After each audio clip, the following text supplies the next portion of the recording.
এ কেমন রাজ্য যেখানে ন্যায্য বিচার চাইলেই হই জেল। এই এমন রাজ্য যেখানে ন্যায্য বিচার পাওয়াটাই মিরাকেল। ভাবলেই লাগে অবাক এ রাজ্যে মেয়েদের দাম 10 লাখ। ভাবলেই লাগে অবাক এ রাজ্যে মেয়েদের মান 10 লাখ।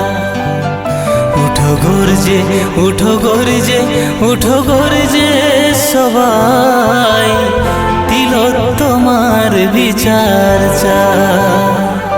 উঠো গর্জে উঠো গর্জে উঠো গর্জে সবাই, তিলোত্তমার বিচার চায়।